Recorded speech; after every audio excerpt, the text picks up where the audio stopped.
भगवते वासुदेवाय। ओम नमो भगवते वासुदेवाय। ओम नमो भगवते वासुदेवाय। हरे कृष्णा। बहुत बहुत स्वागत है सभी भक्तों का। कल पापांकुशा एकादशी है, यानी 3 अक्टूबर 2025 कल पापांकुशा एकादशी है। युधिष्ठिर महाराज भगवान श्री कृष्ण से प्रश्न करते हैं, मधुसूदन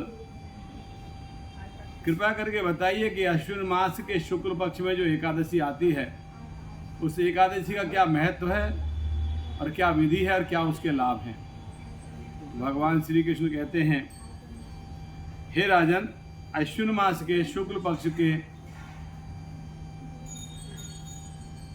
में जो एकादशी आती है उसका नाम पापांकुशा एकादशी है। पापांकुशा अवैध सब पापों को हरने वाली और उत्तम एकादशी है। पापांकुशा एकादशी का व्रत करने से व्यक्ति के सभी प्रकार के पाप नष्ट हो जाते हैं। कहते हैं उस दिन संपूर्ण मनोरथ के साथ भगवान श्री हरि का अर्चन करना चाहिए, जो मोक्ष और स्वर्ग को प्रदान करने वाले हैं। कहते हैं जो जितेंद्रिय मुनि, जिन्होंने अपनी इंद्रियों पर नियंत्रण कर रखा है, ऐसे ऋषि महात्मा मुनि चिरकाल तक कठोर तपस्या करके जिस फल की प्राप्ति करते हैं वही फल पापांकुशा एकादशी का व्रत करने से प्राप्त किया जा सकता है। इतनी महत्वपूर्ण है पापांकुशा एकादशी। कहते हैं कि जो भक्त सर्वव्यापक भगवान श्री कृष्ण का व्रत करके ध्यान करके उनकी पूजा करते हैं, ऐसे व्यक्ति को यमलोक नहीं देखना पड़ता, वो यमराज के पास नहीं जाता। इस प्रकार से कहा गया है। कहते हैं अगर कोई व्यक्ति एकमात्र एकादशी का उपवास कर ले तो उसको यम की यातना नहीं सहनी पड़ेगी। यमराज वाली यातनाएं दी जाती हैं वो नहीं सहनी पड़ेंगी। इतना ही नहीं, ऐसा कहा गया है कि जो पुरुष विष्णु भक्त होकर भगवान शिव की निंदा करता है उस व्यक्ति को विष्णु लोक में स्थान नहीं मिलता। अगर आप विष्णु भक्त हो आप शिव की निंदा नहीं कर सकते। अगर आपने ऐसा किया तो आपको विष्णु लोक में स्थान नहीं मिलेगा।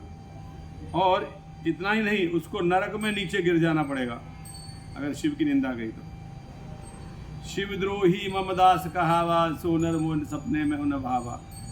रामचंद्र कहते हैं, तुलसीदास ने लिखा है, शिवद्रोही मम दास, मेरा दास कहता मैं भगवान का दास हूँ, और शिवद्रोही सिर्फ से द्रोह करता है। शिवद्रोही मम दास कहावा, जेनर मोह सपने में न भावा। वो व्यक्ति को सपने में ही भगवान नहीं भाते, भगवान को अच्छा ही लगता है वो व्यक्ति सपने में भी। और इसी प्रकार यदि कोई शैव है या शिव भक्त है और वो भगवान विष्णु की निंदा करता है तो वो घोर रौरव नामक नरक में डाल दिया जाता है। इसलिए शिव भक्त होकर कभी विष्णु की निंदा नहीं करना चाहिए, नहीं तो वो व्यक्ति रौरव नाम का नरक बहुत खतरनाक नरक है। उसके बाद में बताया गया है कि उस नरक में उसको डाल दिया जाता है। कब तक? उसको 14 इंद्रों तक, 14 इंद्रों के काल तक उस व्यक्ति को तेल में पकाया जाता है। देखिए कितना कठिन दंड दिया जाता है। आए कहते हैं यह एकादशी स्वर्ग और मोक्ष प्रदान करने वाली, शरीर को निरोग बनाने वाली, धन मित्र देने वाली है। हे राजन, एकादशी के दिन दिन में उपवास करना चाहिए और रात्रि में जागरण करके भगवान का कीर्तन करना चाहिए। ये यहाँ पे कहा गया है। दोनों कार्य, जनरली लोग क्या करते हैं, दिन में उपवास करते हैं पर रात को जागरण नहीं करते। रात में जागरण करके कीर्तन के लिए भी कहा गया है। ऐसा करने से उनको विष्णु धाम की प्राप्ति होगी अगर रात को जागरण करेंगे तो भगवान कहते हैं, हे राजेंद्र, युधिष्ठिर से कहे, हे राजेंद्र, पुरुष जो व्रत जो एकादशी पापांकुशा, विशेष रूप से पापांकुशा एकादशी का जो व्रत करता है वो अपने पिता की 10 पीढ़ी, माता की 10 पीढ़ी और अपनी पत्नी की 10 पीढ़ियों का उद्धार कर सकता है। इतना महत्वपूर्ण है पापांकुशा एकादशी। कहते हैं एकादशी व्रत करने वाले मनुष्य चतुर्भुज दिव्य रूपधारी गरुड़ के ध्वज से युक्त हार से शोभित होकर पीताम्बरधारी होकर भगवान विष्णु के धाम को प्राप्त करते हैं। चतुर्भुज रूप में भगवान के धाम को प्राप्त करते हैं। अतः अश्विन मास की शुक्ल पक्ष एकादशी के व्रत पापांकुशा एकादशी का व्रत करने से मनुष्य समस्त प्रकार के पापों से मुक्त हो जाता है।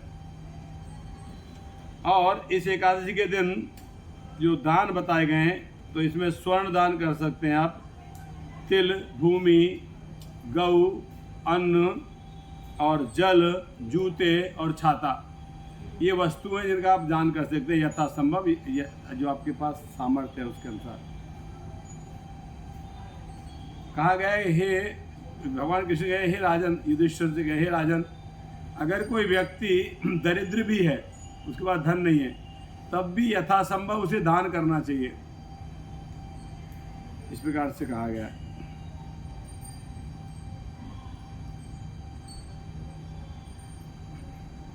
जो व्यक्ति इस प्रकार से दान पुण्य करता है वो व्यक्ति मानव जीवन में दीर्घायु, धनाढ्य, कुलीन और निरोग देखे जाते हैं। ऐसे व्यक्ति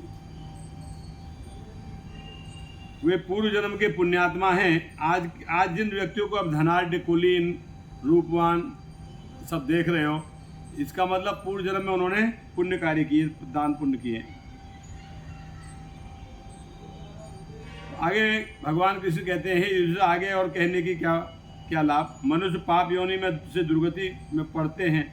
पाप करने से व्यक्ति दुर्गति में पड़ता है और धर्म करने से व्यक्ति स्वर्ग को जाता है।